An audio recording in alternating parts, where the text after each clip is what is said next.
Caso de estudio que fue Moranacocha, desde los pueblos originales que fueron Camas y Quitus, y cómo esta visión del mundo que tiene que ver con el mundo del agua y la madre del agua, que es una gran serpiente, una boa negra, que es la que fertiliza la tierra, que es la que cuida a los peces, que es la madre de las sirenas y de todos los seres, de alguna manera se ha ido transformando conforme las miradas de planificación occidentales han ido llegando a la ciudad, ¿no? Y ahí es cuando viene la trama urbana, ahí es cuando se tapan las quebradas, ahí es cuando los desagües se van a la laguna, y eso naturalmente hace un lago donde ha llegado mucho desecho, donde ha llegado mucho sedimento, la profundidad cambia, la madre, que es la boa, se va, ¿no? Entonces, si la boa se va, ya no pueden pescar, y hay como muchos valores que tangibles, como el tema de la pesca, que es más caro irse y esto y el otro, pero también los intangibles, porque finalmente todos estos espíritus guardianes salirse dejan como el espacio sin esta identidad y sin todos estos que a veces se cuentan como cuentos mitológicos, creo que son estrategias de cuidado, ¿no? Entonces creo que cuando todos ellos se van, esas estrategias de cuidado también se van.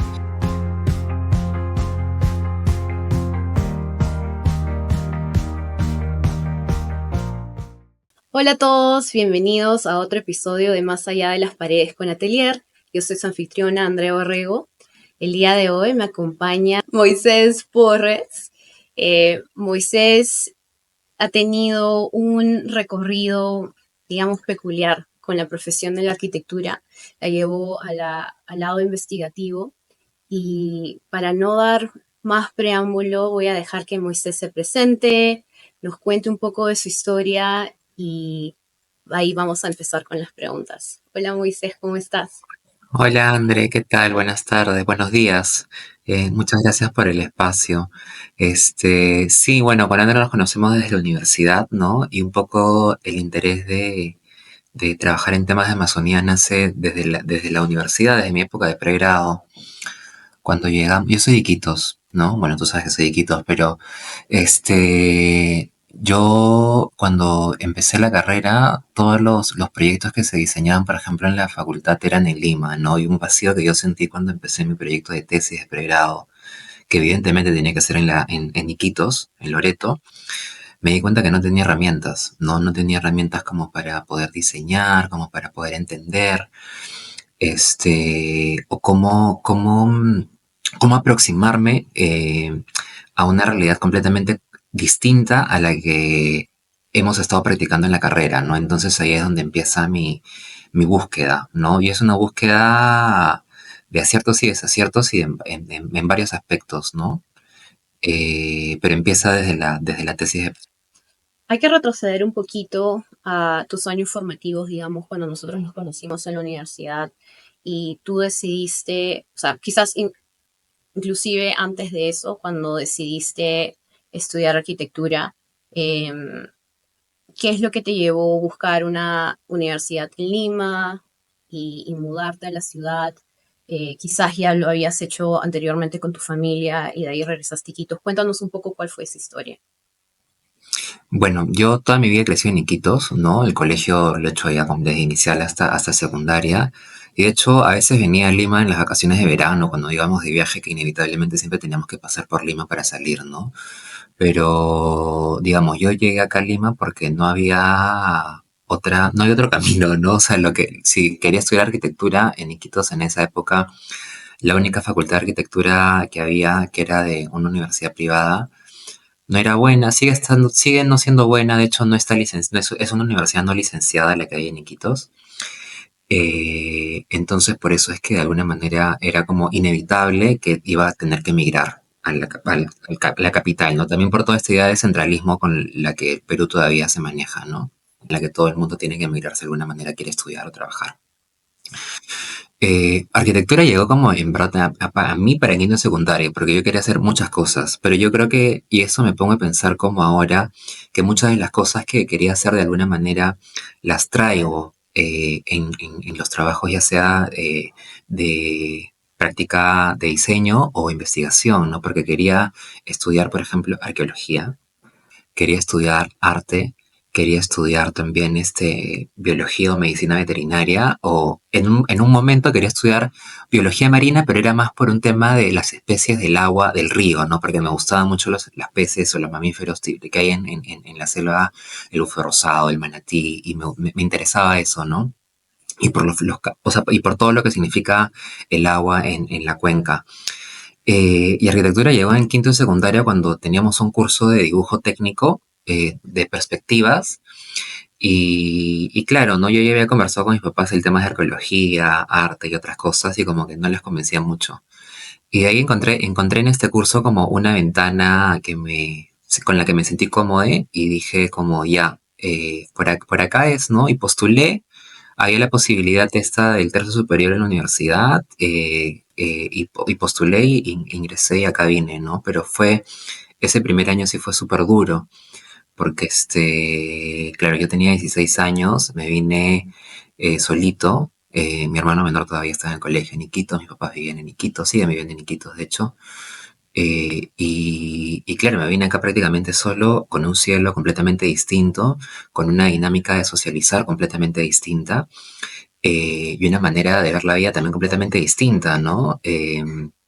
Y, y finalmente, o sea, creo que ese año fue como bastante duro, pero pude creo que no, todavía no me termino de adaptar en realidad a Lima, pero el proceso de ese año para alguien de 16 años sí es súper difícil, ¿no? Por eso pienso como la importancia de un poco evitar como esos centralismos y que creo que todas las regiones deberían tener la posibilidad de que los jóvenes puedan de repente en una edad tan temprana seguir cerca de su familia para ese proceso formativo, Sí, porque sí, sí es difícil.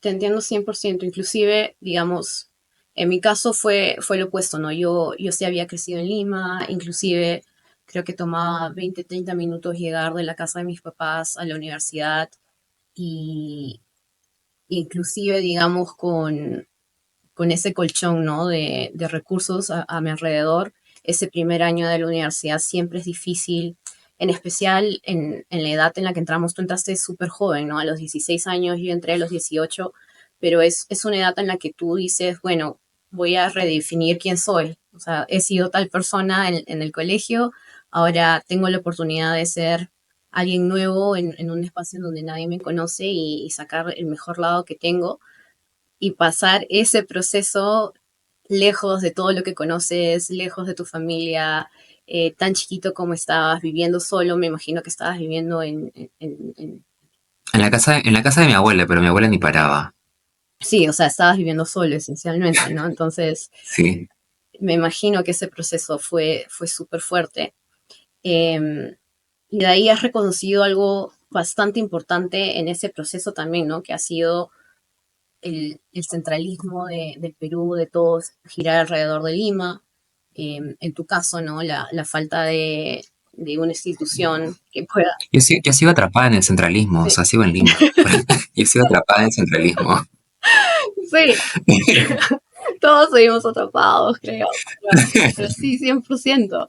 Entonces, cuéntame, una vez, digamos, que ya empezaste a coger un poco de campo, a desenvolverte tanto en la universidad como en tu espacio, tú como persona, ¿no? Descubriendo, volviéndote adulto en ese proceso también.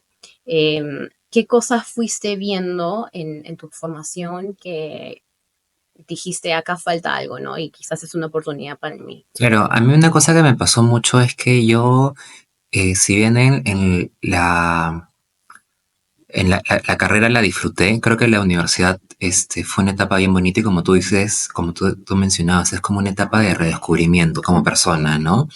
Entonces, claro, yo venía de una etapa escolar bastante tormentosa y la universidad para mí fue como un abrazo. Entonces la disfruté mucho las personas que conocí, ahí nos conocimos y conocimos gente maravillosa. Pero una cosa que siempre me ha chocado mucho y que todavía me choca un poco en algunos espacios de formación de arquitectura hasta ahora, es como que a veces los espacios académicos se concentran en enseñar arquitectura como pura y dura, ¿no? Donde solo se concentran en la sombra, en el espacio, en el plano, en el vacío, en cómo entra la luz, y se olvidan de lo humano y de lo natural, cuando la arquitectura finalmente responde a una necesidad humana de habitar, de generar bienestar, elevar a la persona, que eso influye mentalmente, nos influye mentalmente de todas maneras, y también finalmente se inserta en un espacio construido natural. Entonces, eso era lo que siempre me chocó a mí mucho en general en la carrera, ¿no? Porque claro, yo al haber crecido en Iquitos como creo que mi manera de ver el mundo ha sido como muy distinto, porque en esa época Iquitos todavía era una ciudad muy, muy, muy chiquita, no la desbordada en la que ya está, se ha convertido ahora, pero había mucho, era otra escala, eran otros reconocimientos, eran otros valores que se tenían en relación entre la persona y el espacio abierto, urbano, construido y natural, ¿no? Entonces, eso hizo de alguna manera que siempre me haya sentido como un poco, o dudando si estaba en mi lugar, ¿no? Siempre, en la carrera siempre me he sentido un poco así. Y de hecho, cuando llegué a la tesis, que fue taller 10 último ciclo, inevitablemente, o sea, naturalmente yo iba a votar hacia trabajar en la Amazonía, ¿no? Y ahí fue cuando, como mencionaba al inicio, me di cuenta que no tenía ni una herramienta de cómo poder intervenir en un territorio tan distinto, con una geografía tan frágil, con unas variantes tan temporales como los que suceden en la Amazonía de Iquitos, que es selva baja, ¿no? Que es un territorio inundable. eh, y con otras condiciones y donde también la mirada del mundo es completamente distinta a la que nos han enseñado ahora o la que nos siguen enseñando todavía ahora, ¿no? Porque es una mirada del mundo donde se toma en cuenta lo tangible, lo que podemos ver y tocar, pero también lo intangible, que es lo que no podemos ver, ¿no? Y los valores de los espíritus de los árboles y de los animales, que de alguna manera las comunidades, en la manera en la que habitan, su arquitectura, las malocas o cómo se asientan, tienen en cuenta, ¿no? Entonces, eso para mí fue como un taller de desaprendizaje intensivo el que empecé ahí, tratando de desaprender y de descolonizarme a partir de la tesis. Ok, has mencionado demasiadas cosas interesantes. Creo que esta conversación se va a volver una de mis favoritas rápidamente.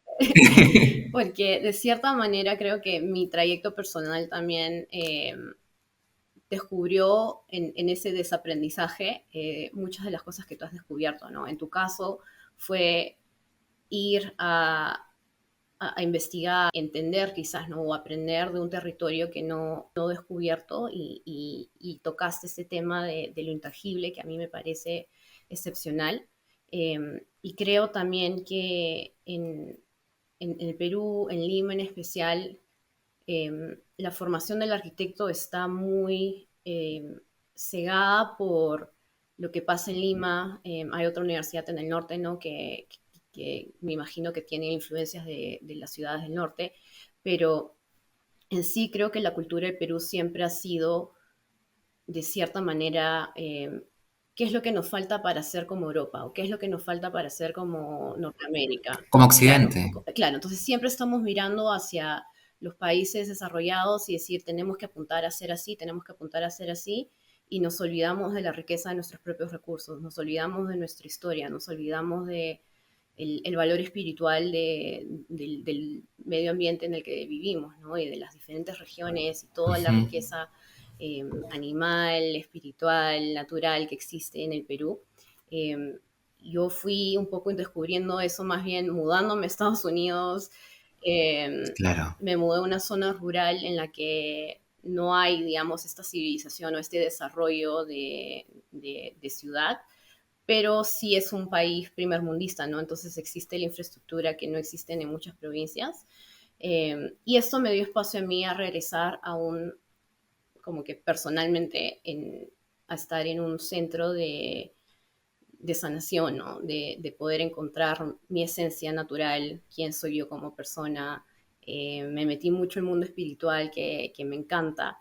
Eh, para no desviarme mucho de la conversación y regresar a lo tuyo, tuviste ese encuentro, ¿no? Del mundo fuera de Lima, tu formación que ha sido muy limeña de cierta manera y cómo desaprender y rescatar esas cosas. Eh, Cuéntame qué pasa después de la tesis, porque ahí es donde empieza tu trabajo investigativo más a profundo, ¿no? A profundidad. Sí, creo que es importante lo que has estado mencionando, que también te pasó a ti, porque yo creo que al final la distancia en cualquier proceso, ya sea de vida, siempre te da perspectiva, ¿no? Entonces yo creo que tanto a ti como a mí, como a muchas personas les puede pasar que al estar en un mismo entorno cotidiano no se dan cuenta de los valores y de las cosas que existen ahí y cuando uno sale realmente reconoce esos valores. Y partiendo de ahí, eso es un poco lo que me pasó a mí, ¿no? Yo después de estar estos años aquí en Lima, me di cuenta de todos los valores que existían en mi región, ¿no? Y que claro, yo también debo admitir que en esa época escolar decía como, pucha, me voy a ir a Lima. Lima es la ciudad más grande, Lima es la capital, ¿no? Me vine también con esa idea porque son ideas que nos han enseñado y que uno aprende y que interioriza. ¿No?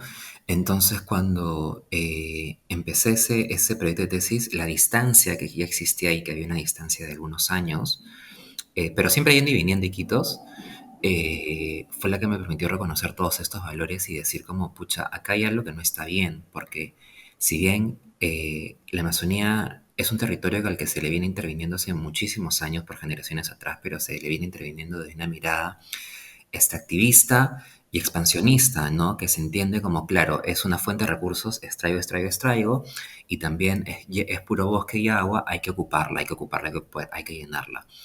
Pero esa es la mirada como muy limeña, ¿no? Que parte desde Fernando Belaúnde, con esta idea de la conquista del Perú por peruanos, ¿no? En esa lógica es que todas las ciudades amazónicas empiezan a ser planificadas o construidas, porque planificadas no están, empiezan a ser construidas, ¿no? Entonces, acabando la tesis, yo ahí me di cuenta que había como, sentí como una, una cercanía que me gustó, o sea, emocionalmente siento que conecté conmigo, me encontré un poco en la carrera, ¿no? Porque sí siento que estaba en un espectro como muy nebuloso en los años de facultad.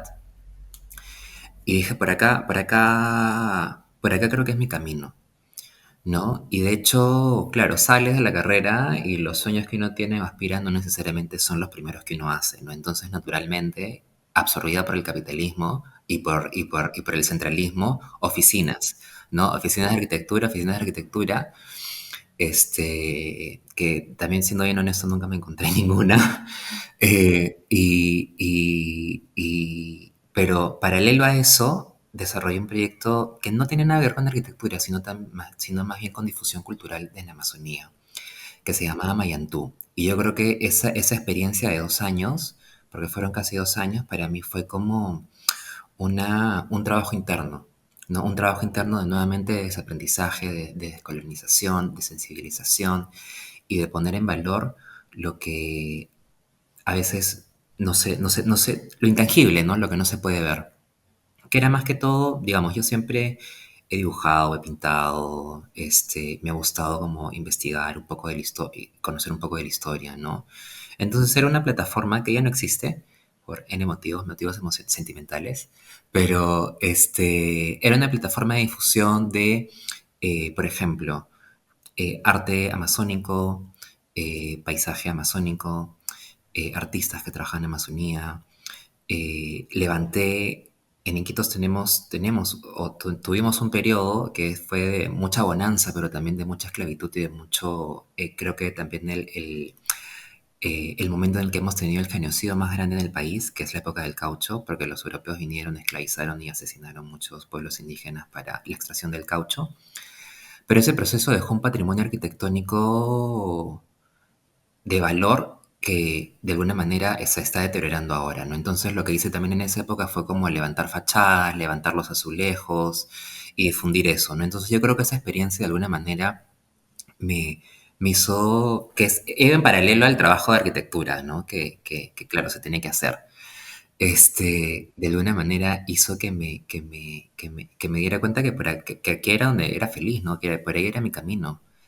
Y ahí es cuando, viendo cómo poder continuar o generar una línea de investigación o desarrollar algo en torno a Amazonía, pero vinculado a la carrera, es que busco a ver qué puedo hacer o qué puedo estudiar en ese momento. Tenía 26 años, 25 años por ahí.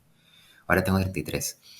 Y claro, no está como toda la expectativa de irse fuera nuevamente, ¿no? Pero apareció en ese año, 2016, fines de 2016, una convocatoria de una nueva maestría que estaba sacando la Católica, que era la maestría de Arquitectura, Urbanismo y Desarrollo Territorial Sostenible. Súper largo el nombre, ¿ya? Pero leí un poco la, la visión que tenía la maestría, y no tiene nada que ver con la Amazonía, pero era como una visión de eh, investigación y también con posibilidad de explorar otras geografías, ¿no? Y para mí eso era bastante, porque acá solo había o maestrías de historia o de arquitectura, y fuera también había de restauración, de arquitectura, o sea, no terminaba encontrándome ninguna. Y lo bueno es que era interdisciplinaria, ¿no? Y yo creo que ahí es donde también mi cerebro como que se abre porque claro, creo que la arquitectura ya no puede sostenerse solo en su disciplina, sino tiene que sostenerse en muchísimas otras disciplinas, sobre todo humanidades y ciencias naturales, porque es lo que necesitamos ahora, que la humanidad se está cayendo a pedazos y y el planeta también, ¿no? Entonces, ahí es donde inicio los estudios e inicio como mi línea investigativa en torno a la Amazonía. Creo que vale la pena rescatar mucho esta idea, ¿no? De la necesidad de la arquitectura que sea interdisciplinaria. De hecho, en varias de las conversaciones que hemos tenido en el podcast, este tema ha seguido surgiendo. Creo que hay muy pocos arquitectos que han ido a ejercer de la forma en que se nos pintó, digamos, que la carrera tenía que ser, ¿no? Que, o sea, tienes que ir a ser el siguiente, no sé, pues el siguiente Renzo Piano, tienes que ser la siguiente Zaha Hadid, tienes que ser el siguiente nombre grande que va a hacer 100% diseño y la gente te va a reconocer por tu estilo de diseño y vas a hacer este estudio grande de arquitectura. Eh, Creo que para casi el 90% de los que hemos pasado por arquitectura ese no ha sido la realidad No, y la mayoría de nosotros ha encontrado, digamos, el valor del aporte que podemos crear dentro de nuestra profesión o de nuestra formación en otras avenidas, ¿no? Ya sea por el lado de negocios, ya sea por el lado de humanidades, ya sea por el lado artístico, ya sea por cualquier otro lado. Eh, y creo que eso habla mucho de quizás esta mirada anticuada que ha tenido la carrera por tantos años, ¿no? Siempre ha estado muy, muy definida. y que sigue Sí, teniéndola. y sigue existiendo esa misma mirada, ¿no? Está muy definida o sea, por lo menos en pregrado, a ser de cierta manera, no sé, encajar en un estrato social específico y algo que se mencionó en un episodio pasado fue el arquitecto no existe si no hay alguien a quien le estás aportando el trabajo, ¿no? Entonces, ya sea un edificio en sí, una edificación en sí, o un trabajo a nivel investigativo, a nivel humanitario, creo que ahí es donde se empieza a definir en realidad el valor que nosotros aportamos. Cuéntame un poco en tu historia, eh, o sea, ya nos contaste cómo llegaste a este espacio. Eh, También sé que estás, no sé, cuéntame si sigues en la docencia, cómo eso ha afectado tu propio, eh, digamos, outlook o mirada a cómo ser docente en el día moderno. Una vez iniciada la línea investigativa, desarrollé una investigación que un poco trata de reconocer o entender todas las sensibilidades y las capas existentes en el territorio amazónico, específicamente de Iquitos, porque creo que cada territorio. Este episodio del podcast Más allá de las paredes te llega gracias a la comunidad de Atelier. Atelier es el ecosistema de home design para Latinoamérica y está abriendo puertas a una comunidad online exclusiva en la que personas del espacio pueden entrar, compartir y encontrar las personas, servicios y productos que necesitan para sus proyectos. Este es un foro colaborativo en el que cada uno puede promocionar sus servicios, puede encontrar a otras personas que los ayuden a solucionar sus proyectos y pueden ver la diferente gama de productos que está disponible en el mercado peruano. Este espacio es para arquitectos, para proveedores, para clientes, estudiantes de arquitectura, para cualquier persona en general que esté involucrada en un proyecto de arquitectura, diseño, remodelación o construcción. Acompáñanos en el foro de Atelier entrando a la página ateliera.com y haciéndole clic al link del foro. El amazónico, como cualquier geografía, tiene mucha especificidad para poder pensar y planificar una ciudad, ¿no? Entonces, digamos, con todos estos factores, trato en el espacio académico que estoy desde el 2019 siempre de sembrar semillas, ¿no? Es difícil, en el sentido de que eh, digamos, hay una visión de repente todavía un poco muy marcada de algunas facultades en las que estas miradas como más amplias, más de lo intangible, más de otras realidades, a veces por las cabezas no son bien recibidas, porque yo también me he llevado desencuentros, dos desencuentros por trabajar en la Amazonía y de la manera en la que hemos trabajado. Pero lo importante para mí en el espacio académico es cómo sembrar semillas en los estudiantes, porque pienso que ellos o ellas o ellas no necesariamente se van a desenvolver en Lima. Y si salen, aspiro o quisiera la misión es que puedan salir con cierta sensibilidad para entender que aproximarse a una geografía distinta a la de Lima hay que tener en cuenta otras variables distintas, ¿no? Para que no pase lo que pasa hasta ahora en nuestras ciudades del interior, ¿no? Vas a la sierra, parece Lima, vas a la selva, parece Lima. Pero una Lima mal copiada, porque Lima también es una copia mal hecha de, no sé, de Miami de otra ciudad, o de otra ciudad, ¿no? Entonces, las ciudades del interior terminan siendo la copia de la mala copia.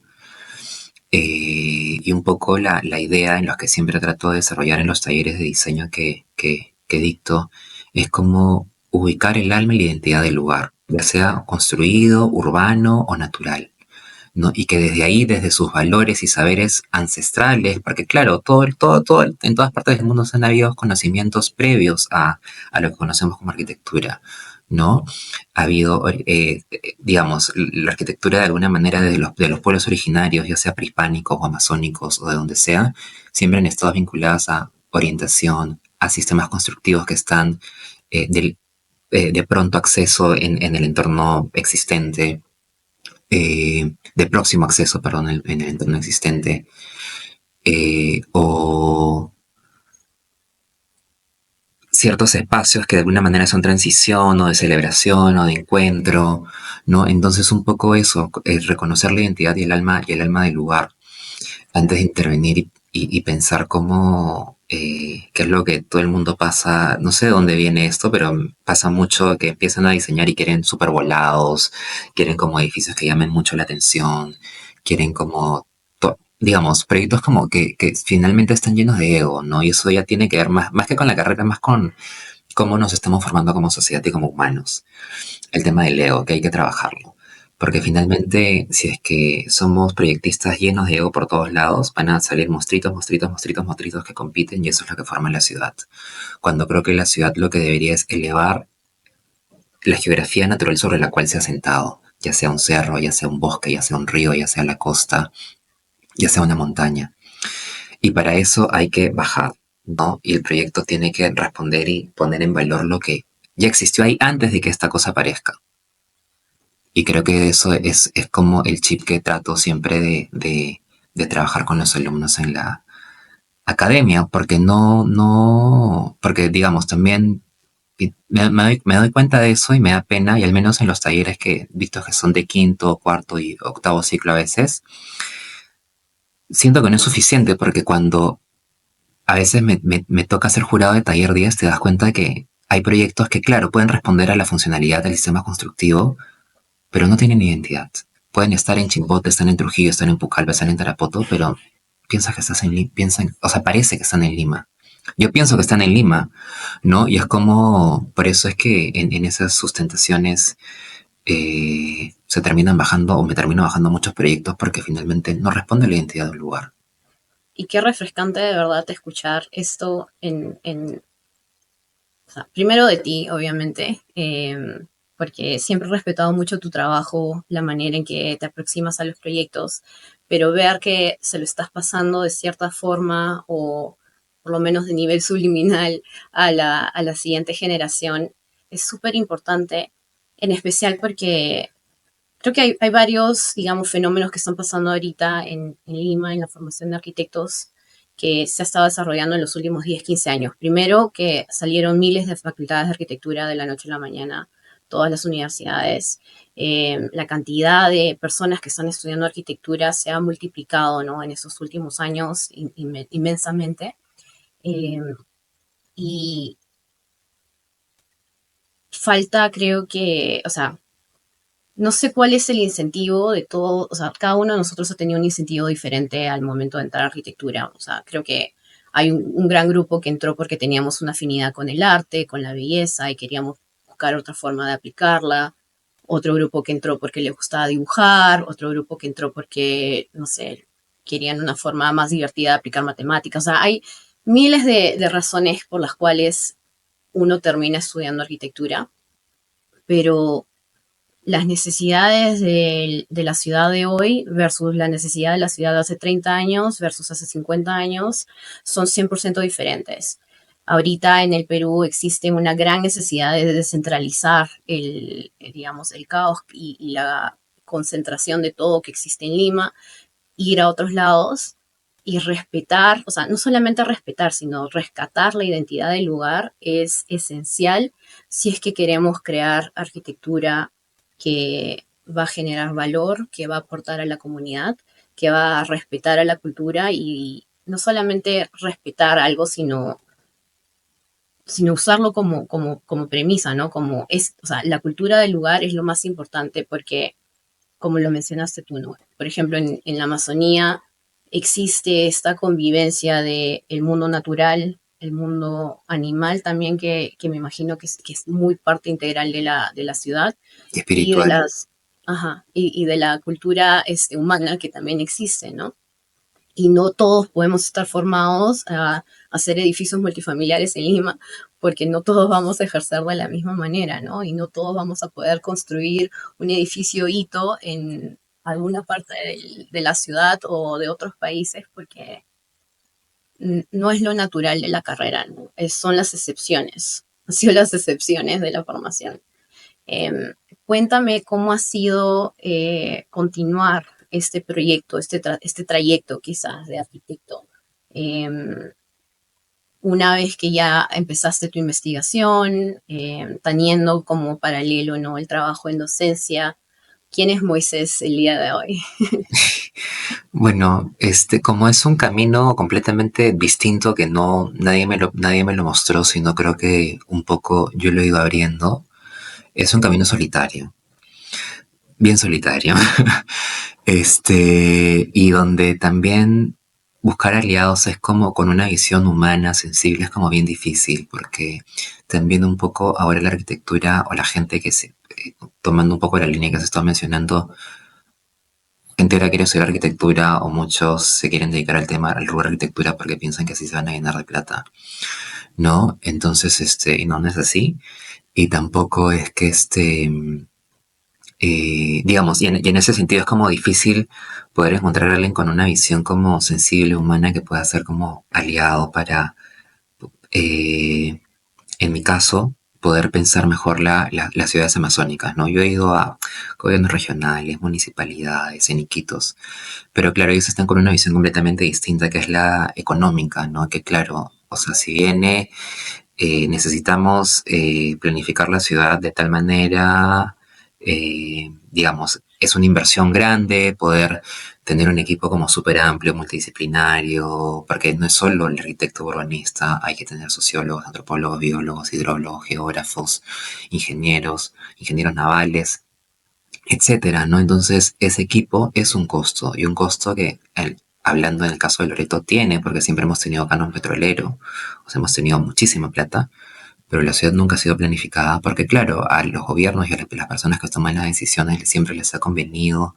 como trabajar los proyectos en casa, o sea, internamente con el equipo no preparado que tienen, porque sabemos que son cargos de confianza, gente escogida a dedo, amigos, y ellos son los que toman las decisiones de la ciudad. Y por eso es que los proyectos de infraestructuras que aparecen, al menos que vienen apareciendo en Iquitos, son una planta de tratamiento de aguas residuales en una zona inundable, un hospital regional súper grande de millones de dólares que se ha construido sobre una antigua cocha que se está hundiendo, un mercado, el mercado de Belén, que es el mercado más grande, también en zona inundable, ¿no? Entonces, y esos son los proyectos que vienen apareciendo justamente por el desconocimiento de la geografía y de las variables de este territorio, ¿no? Entonces, y ahí es donde iba, que es un camino como solitario, a veces lleno de muchas decepciones, pero creo que es importante mantenerse firme si es que si eso es lo que uno cree, y creo que es lo que yo siempre he creído.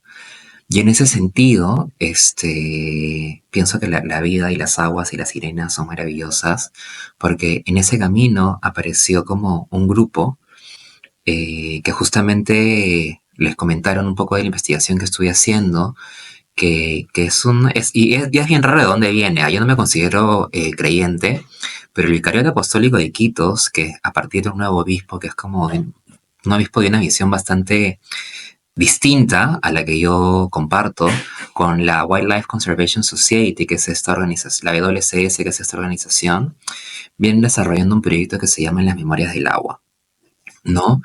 Entonces, el año pasado me convocaron y estamos desarrollando ese proyecto ahora con ellos, ¿no? No me considero creyente, soy bien, lo quiero dejar claro, pero me conviene, me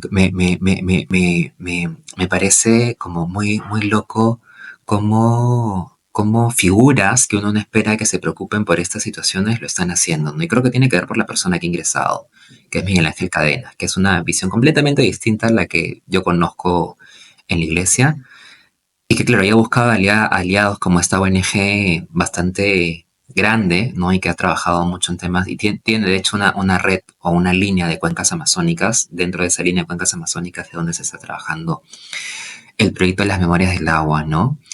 Que hemos venido trabajando desde inicios de este año, que aspira a ser, o lo que se es un proyecto a largo plazo, ¿no? De 2 a 3 años, que aspira a ser o construir herramientas de planificación para la ciudad.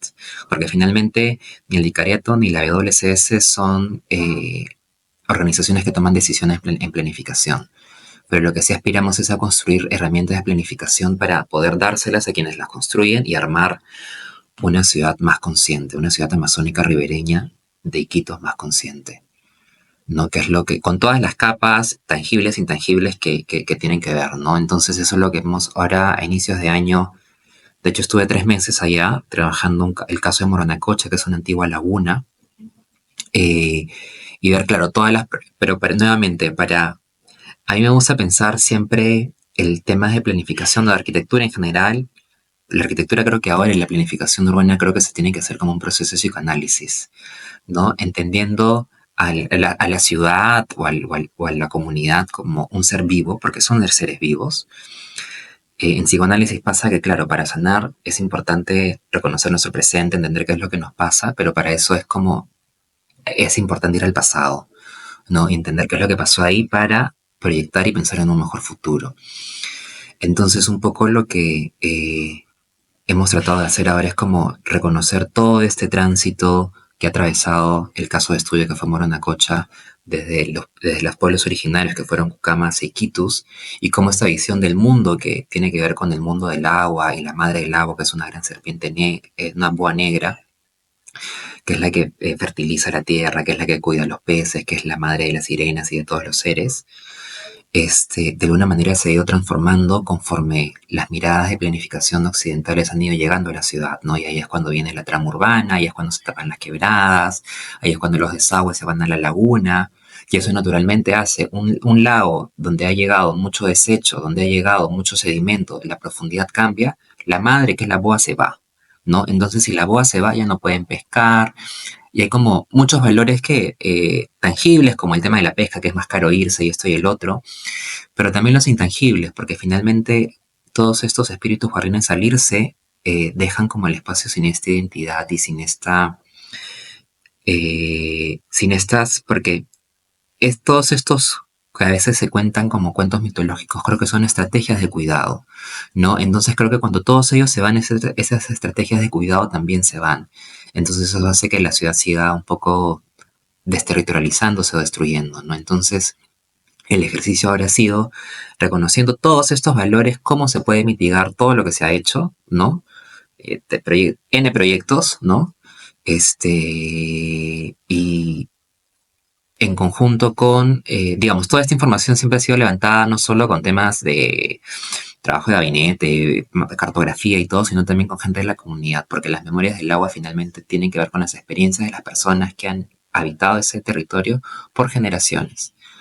Y creo que la planificación urbana tiene que hacerse con su gente, ¿no? Y con una mirada local, Porque lo que pasa mucho es que vienen extranjeros a querer planificar ciudades en Sudamérica sin entender. Claro, reconocen mucho cómo funciona una ciudad policéntrica y todo lo que tú quieras, todos los conceptos de urbanismo maravillosos que se desarrollan, pero no conocen las dinámicas sociales, humanas y naturales de esta geografía. Sí. Qué interesante. Voy a tener que tener otra llamada contigo solamente para tocar este tema muy porque, o sea, he sentido miles de conceptos que yo he sabido, o sea, de diferentes lados de mi cabeza, de diferentes partes de mi experiencia, venir y converger en esto que has estado explicando, ¿no? Por un lado, la parte, digamos, eh, la reacción sociocultural del espacio es un concepto inclusive que ahorita en todo lo que es tecnología y negocios se está desarrollando muchísimo porque, o sea, en el mundo de tecnología por muchos años en países desarrollados se han creado productos digitales diciendo, ah, vamos a solucionar esto. Se ha gastado millones de dólares en producirlo, se lo han puesto al consumidor y el consumidor ha dicho, bueno, no voy a usarlo, ¿no? Y el producto se cae, tienen que cambiarlo y en los últimos años no tienen esa nueva, o sea, ha surgido esa nueva metodología que las startups están adoptando para empezar simplemente con el problema, que cuál es el problema que queremos solucionar y lo único que vamos a hacer es conversar con todos los posibles usuarios que tienen este problema antes de definir cuál es el producto que vamos a crear y nos vamos a enamorar del usuario antes de enamorarnos de lo que queremos construir, ¿no? Ya sea en tema de tecnología, de producto, de lo que sea. Ahora, ver eso aplicado en la arquitectura, en un espacio, digamos, real, ¿no? Como es una ciudad, como el conocimiento de las personas nativas, de su espiritualidad, de lo que se cree en el espacio, eh, puede ser afectado, ¿no? Por estas soluciones que simplemente se quieren pegar como un sticker en el lugar y ver qué es lo que pasa. Es súper, súper interesante para mí. Y siento que si sigo conversando contigo vamos a estar acá 2 horas, así que eh, para cerrar quizás la conversación, me encantaría que me cuentes, ¿no? Si es que, o sea, primero, ¿qué es lo que te gustaría a ti ver en los siguientes 10 años del trabajo que tú estás haciendo? ¿Qué es lo que te gustaría que se rescate? Y podemos cerrar quizás la conversación de ahí con un mensaje que quieres que todo el mundo se lleve. Bueno, en 10 años creo que aspiraría o me gustaría o soñaría mejor, creo que la palabra sería soñaría, varias cosas, ¿no? El tema que el centralismo se haya un poco fragmentado, ¿no? Y que finalmente las ciudades vayan respondiendo a sus necesidades y planificando desde ahí mismo, desde su propia ubicación. Y en ese sentido, en relación al proyecto, o sea, poderle dar continuidad, ¿no? Y una cosa que yo he ido trabajando en todos estos años es como toda esta información, que finalmente es información que no existe porque hay muy poca información sobre arquitectura y urbanismo en Amazonía, poder construir algo que permita no solo pensar en planificación urbana, sino también en una arquitectura consciente en Amazonía, ¿no? Por eso es que al menos a mí me resulta como muy, eh, o creo que tendría mucho cuidado como eh, ahora, cuando todavía hay todo un bagaje de información que se está construyendo, pensar en construir como un megaproyecto, ¿no? O si no más, si es que esa información de conocimiento que finalmente son herramientas de planificación no terminan de madurar, ¿no? Entonces aspiraría que en este tiempo se tome el tiempo que se necesite para que toda esta información pueda madurar y de ahí puedan aparecer o aspirar a que esta semilla pueda dar muchos brotes, ¿no? De varias partes. Y no necesariamente conmigo, sino también con otras personas, otras generaciones. Que creo que de eso se trata la vida, ¿no? Que tiene que ser colectiva. Qué lindo, me encanta ese sentimiento. Eh, Comparto mucho, mucho de lo que has dicho. Eh, Me gustaría seguir conversando, así que te vamos a tener que traer para la segunda temporada. Encantada. Y cuéntame, una última idea que quieres que la gente se lleve, y de ahí dónde te podemos encontrar. Nada, que no perdamos humanidad, simplemente. No perdamos humanidad. Y la humanidad con todo lo que viene, ¿no? No solo con lo tangible y lo real, sino también con lo intangible, con lo que no podemos ver. Bueno, redes no tengo, pero solo tengo las personales, ¿no? Pero aún no saco redes comerciales. Cuando tengas tu página web me avisas y actualizamos totalmente. Claro que sí. Excelente. Me Sí. encantó tenerte, muy miles de éxitos. No, todo un placer, André, lindo. Miles de éxitos, te deseo todo lo mejor y hasta la próxima vez. De igual manera, todo un placer este espacio que me parece lindo, ¿no? Me parece importante como generar ese tipo de espacios de conversación no estructurados, porque te permiten tocar temas que a veces no se tocan en otros Esa es espacios. la idea y creo que si no hubiésemos tenido este espacio para conversar, quizás no habría esta invitación que ahora estamos poniendo al aire, ¿no? A que más gente se pueda involucrar con el desarrollo propio de las diferentes regiones del Perú, eh, que no tratemos de copiar y pegar, ¿no? Algo que está mal hecho aquí en Lima y tratar de reproducirlo en otras ciudades porque no es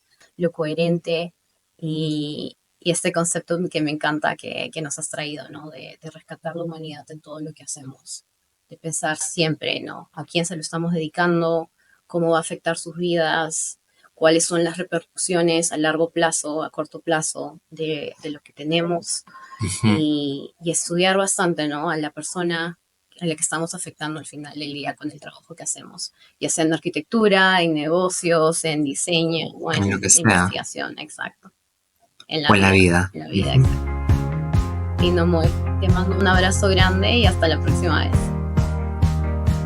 Beso grande, André.